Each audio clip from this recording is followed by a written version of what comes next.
Apaan sih tuh? Maksudnya apa? Emang otak bisa membusuk gitu? Terus gara-gara kita makan sushi terus cacingnya bertumbuh di otak? Atau karena apa ya? Dan mana tahu kita udah terkena brain rot. Generasi Z terutama udah kena brain rot tanpa kalau mereka tahu. Ih, serem, bayangin aja kayak otak kalian lama-lama jadi kayak buat zombie gitu.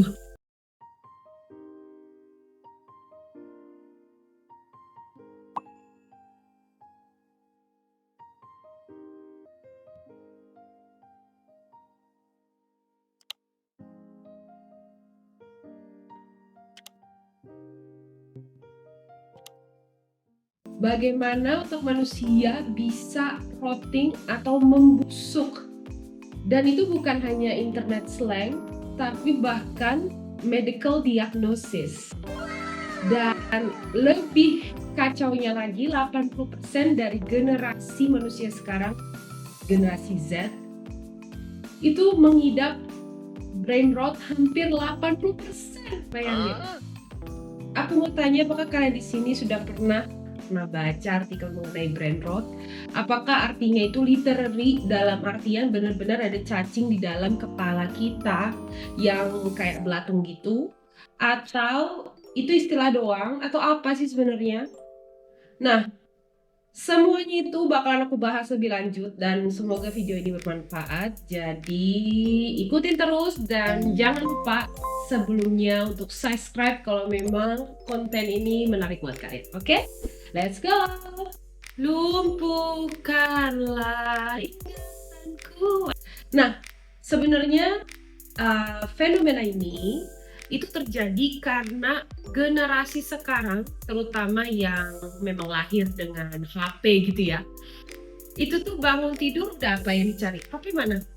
Keluar rumah kalau nggak ada HP rasanya kayak nggak bawa duit gitu, atau enggak misalnya kalau HP hilang tuh rasanya kayak kehilangan Jati diri gitu kalau ekstrim-ekstrimnya ya. Brain rot itu diakibatkan oleh konten receh yang kita constantly watching dari pagi bangun tidur buka mata lihat FYP. Apa namanya itu velocity gerakan.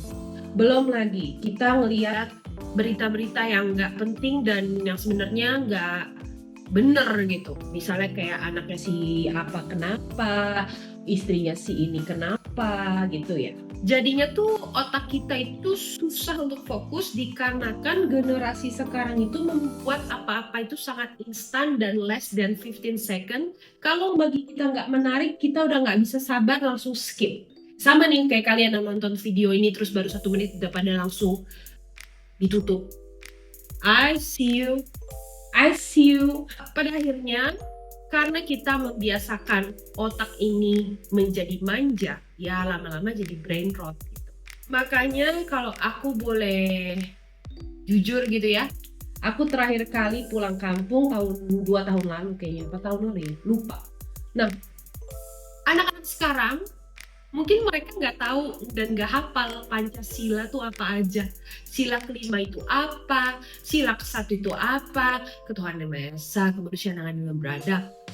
Anak sekarang tuh mungkin lebih hafal lagu apa cepet dibandingin Pancasila. Atau bahkan kalau ditanya nomor telepon mama berapa dek, mana tahu. Hafalnya itu gerakan velocity gimana saya? Apa itu gini-gini? Walah. Nah, isn't it sad? Sedih banget gak sih? Kita menggunakan otak kita untuk hal-hal yang penting. But don't feel bad about it, darling. Karena gak cuman kalian,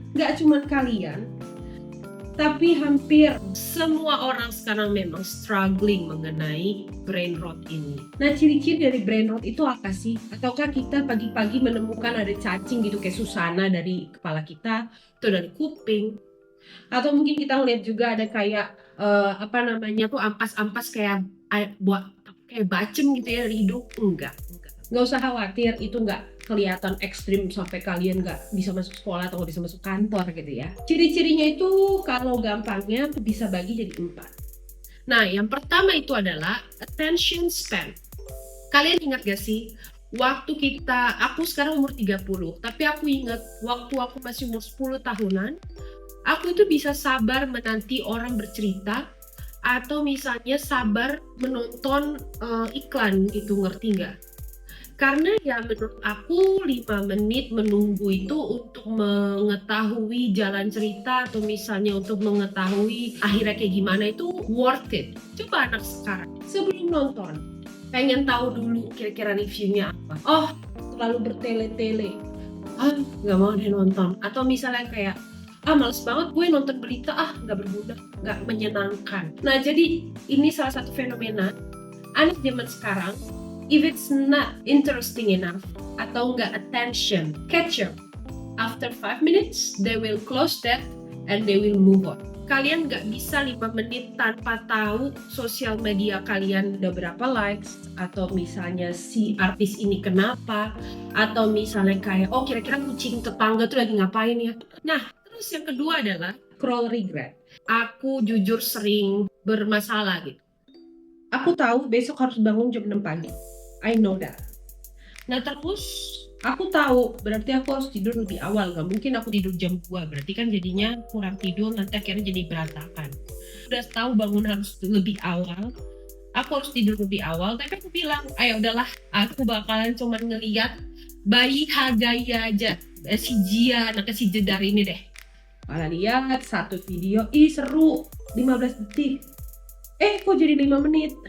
Nggak nanggung, Awi ada joget baru nih, lama-lama jadi 3 jam nonton hal yang gak penting, 3 jam, dan akhirnya quick check yang seharusnya cuma 15 detik berakhir jadi 3 jam, dan akhirnya jadi menyesal, dan akhirnya jadi gak happy, dan akhirnya jadi merusak hari yang bahkan belum mulai. Itu scroll regret. Oke, lanjut. Apalagi kira-kira? Chasing trend, mengejar tren. Siapa di sini yang tahu soal FOMO, fear of missing out? Oh my god, aku nggak bisa membayangkan bagaimana generasi Z itu bisa follow up sama hidup mereka dengan kefomoan mereka. Sepatu, kalau nggak Adidas Samba, rasanya kurang kece. Kalau HP iPhone tidak 3 buletannya, rasanya gimana? Kalau nggak pernah nyobain boba, siapa namanya itu Tiger apalah, nggak tahu lah, pokoknya tren-tren sekarang aku kurang tahu, aku mungkin nggak up to date. Please komen di bawah sekarang itu FOMO yang paling parah untuk generasi Z itu apa aja. I don't know, menurut aku pasti melelahkan mencari kopi yang paling baru, mencari film yang paling baru, semuanya harus dikejar. Tapi career goals gak ada, body goals gak ada, atau mungkin kayak kayaknya aku mau belajar bahasa Spanyol di tahun ini, atau misalnya kayak kayaknya aku harus saving $10.000 deh, atau sesuatu yang memang berguna gitu. Signs atau ciri-ciri brain rot yang paling membuang waktu adalah mengejar tren hanya supaya orang lain pikir dia up to date, dia gak ketinggalan zaman. Nobody give a gak yang peduli saya. Kalau aku jujur soal trends ini nggak terlalu bermasalah karena memang aku anaknya dari dulu tuh selalu tidak suka ngantri, tidak suka berdesak-desakan untuk mengambil sesuatu yang semua orang mau pakai gitu.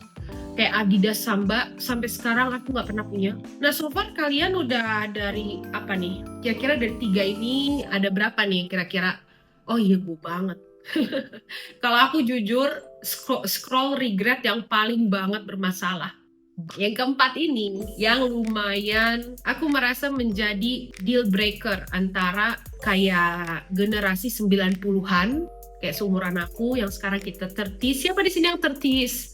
Oh my god, kita udah gak 20 tahun lagi saya. Kalau kita ngomong sama anak generasi kayak 15-12 tahun, teenager lah gitu ya, coba deh kalian bercakap sama mereka. Hi, what's up? What you doing? Sama? Okay, I'm fine. Pembicaraan sama mereka itu literally sulit.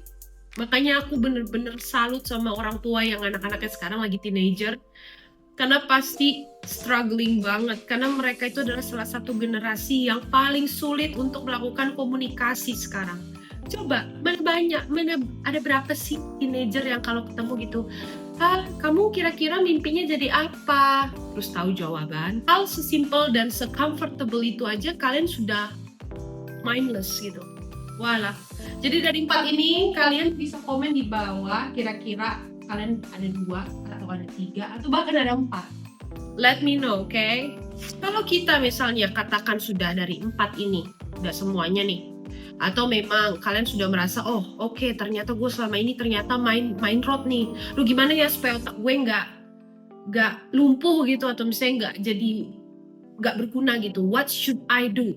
Apakah aku harus main 1 setiap hari, ataukah gue harus minum vitamin otak gitu atau apa gitu? Enggak. It's simple sayang. Kalian nggak perlu ke emergency UGD sekarang. It's not necessary. Kalian bisa ngelakuin hal-hal yang simple. Ada 4 cara untuk mengatasi brain rot. Yang pertama itu adalah reclaim your time. Memperoleh kembali waktu kita. Jadi kalau memang waktu kalian itu cuma 24 jam dalam sehari, which is everyone has the same time, kalian harus mengatur waktu itu. Misalnya gini, oke, kalian itu sekolah dari jam 7 sampai jam 3 sore, atau kalian kerja dari jam 9 sampai jam 5, katakanlah. Nah, berarti kalau memang kita sebagai manusia itu tidak sempurna, bukan kayak malaikat juga ya. Berarti kan manusia sekarang ini memang hidup dengan sosial media itu bergandengan, lagi di toilet. Itu pun maksimum 5 menit. Gak boleh juga kalian jadi nge-hold toilet. Orang banyak sayang yang perlu buang-buang. Jangan kalian jadinya membuat orang harus ganti celana. Oke? Terus reclaim your time itu juga maksudnya adalah buat waktu kalian itu punya harga. Nah, yang kedua adalah limit screen time. Nah, sebenarnya ini juga bersinambungan sama yang reclaim waktu kalian itu atau memperoleh waktu kalian juga. Kalau memang kalian itu udah addicted banget sama sosial media, kalian bikin stopwatch. Jadi kalau misalnya kalian mau duduk untuk main Instagram atau TikTok atau Snapchat, apapun itu, maksimalin misalnya 15 atau 10 menit. Abis itu kalau alarm itu ringing, kalian harus bangun, do something. Jadi badan atau otak kalian itu terbiasa untuk kayak, oke, jatah gue 15 menit doang, nggak boleh lebih dari itu. Ini sangat membantu karena aku melakukan screen limit juga gitu. Pernah aku benar-benar sangat junkie sama sosial media, dan screen limit itu sangat membantu. Terus yang ketiga, revisit simpler joy. Maksudnya apa? Siapa di sini waktu anak kecil suka main anak alus pakai pensil, tempat pensil, stabilo jadi kasur, pensil jadi berbian, penghapus jadi bantal. Nah, terus aku bikin jadi rumah-rumahan kayak gitu. Kalian have fun gak sih dulu waktu main anak alus pakai tempat pensil doang? Atau katakan sesimpel kalian jalan aja gitu, jalan-jalan sore sambil makan bakso. Gue sih waktu kecil kayak gitu ya. Aduh, gue nggak tahu nih, aku, lu gue, aku kamu. Kayaknya sih gue lu enak ya. Gue lu aja ya, kayaknya lebih nyaman gitu. Oke, fix mulai sekarang gue lu. Mencari hal-hal yang menyenangkan walaupun itu kecil. Berusaha lah gitu untuk melakukan hal-hal yang sederhana, kecil, kelihatannya stupid, but it makes you happy. Kalau gue misalnya kalau hujan, itu gue suka keluar atau enggak di jendela. Gue cium baunya air pas ketemu sama tanah. Bau-bau apa gitu ya, nggak ngerti deh, pokoknya bau enak gitu. You give it a try to find a simple thing that even cheap sometimes free to make you happy. Dan membuat kalian lebih connected sama your real life. Nah, terus yang keempat adalah create before consume. Cobalah untuk berkreasi sebelum kalian menikmati sesuatu. Yang aku maksud di sini adalah gini. Kalau misalnya nih, kalian memang suka untuk masak atau suka makan, daripada langsung order online atau apapun itu, ya belajar aja gitu untuk masak, menikmati kegagalan gitu. Kalau memang itu bukan buat kalian, yowis, nggak apa-apa. YouTube kalian itu selalu nonton orang mewarnai atau enggak misalnya orang plak ASMR gitu. Daripada kalian membanjakan otak kalian dengan bunyi-bunyi kayak gitu, which is it's okay kalau kalian memang suka, Tapi kenapa enggak gitu? Kalian memang mewarnai di dunia nyata kalian, atau misalnya kayak kalian memang mendengarkan konser mungkin. Maksudnya sekarang itu kalau kalian memilih untuk melakukan semuanya di ujung jari atau dengan laptop ini, you can do that. Bisa. Kalian mau nggak keluar rumah sampai setahun juga bisa selama punya duit ya. Atau misalnya kalian mau stay nih di sofa gitu kan, baringan dan nonton, sampai kayak film Well kalau kalian tonton. You can, literally. Makanya selama ada waktu, selama kalian masih hidup, cobalah untuk aktif berkreasi, menikmati hidup, menikmati reality gitu. Oke guys, jadi kita ulang lagi 4 hal yang bisa kalian lakukan untuk mengatasi brain rot kalau kalian memang sudah lumayan gitu ya, maksudnya stage atau kriteria-kriterianya. Yang pertama adalah reclaim your time. Yang kedua, limit your screen time. Yang ketiga adalah revisit little single simple joy. Yang keempat adalah create before consume. Kalau kalian masih bingung atau misalnya mungkin ada masukan, komen di bawah saya. Aku bukan spesialis, aku bukan orang di bidang ini, jadi aku juga open for discussion atau untuk percakapan dengan kalian. Oke, gue juga nggak mau kayak kalian misalnya nganggepnya gue so pintar. Oke, jadi kita juga discuss aja gitu. Oke. Nah, otak itu walaupun kita nggak ngangkat beban atau barbel pakai kepala gitu ya, pakai otot, tapi selama kita menggunakannya untuk menghafal sesuatu, untuk mengingat sesuatu, untuk berpikir, untuk memecahkan masalah, untuk menemukan solusi, itu salah satu latihan-latihan kecil otak kalian gitu. Nah, kalau kalian nggak ngelakuin lama-lama, ya jadi gampang lupa, jadi susah fokus, jadi kalau kena masalah dikit langsung nggak mau gitu. Tanya ke diri kalian sendiri, oke? Do I really need to know what's going on with someone's cat all across the ocean? Apakah gue harus ngekepoin Selena Gomez nih kira-kira sama Mas Benny Blanco tuh masih together kagak ya? Atau misalnya apakah gue harus banget nih nontonin Mama Korla, Bunda Korla gitu live-nya? No. The bad news is no, you don't need to. Kalian nggak perlu banget.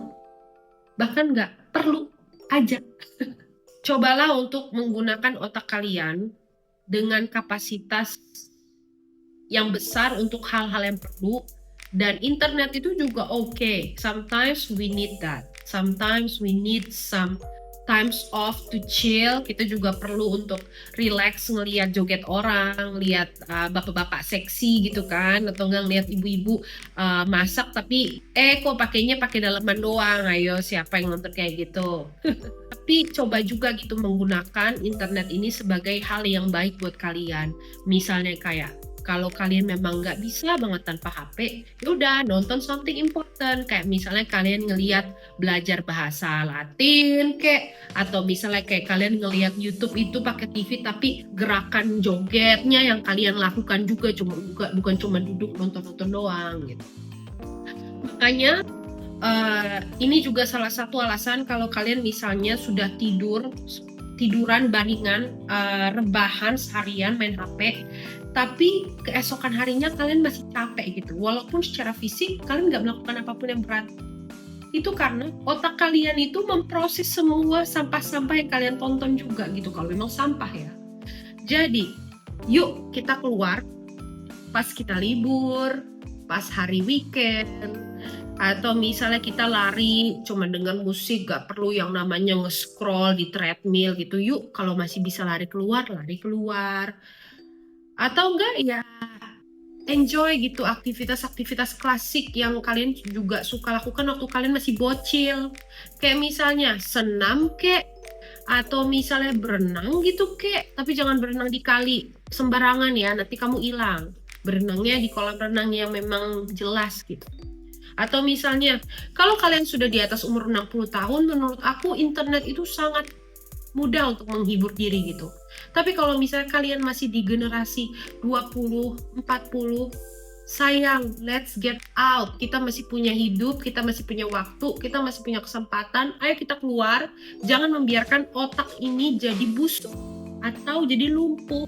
Aku harap video ini bermanfaat, dan balik lagi kalau kalian ada masukan atau komentar atau salah satu input, misalnya oh aku menemukan cara ini bisa membantu aku nih Nens buat gak brain rot, atau misalnya oh gue mencoba untuk ngelakuin ini ternyata gak workout atau apa, kita bisa membuka diskusi, akhirnya jadi komunitas. Oke? Jangan lupa untuk terus berusaha, gagal itu wajar, kita manusia biasa sayang. Jadi let me know perjuangan kalian atau permasalahan kalian, atau apakah kalian brain rot. Apapun itu, komen di bawah, gue bakalan balas satu-satu. Oke, kecuali kalau kalian nanya yang aneh-aneh atau enggak minta foto kaki, gue gak akan kasih.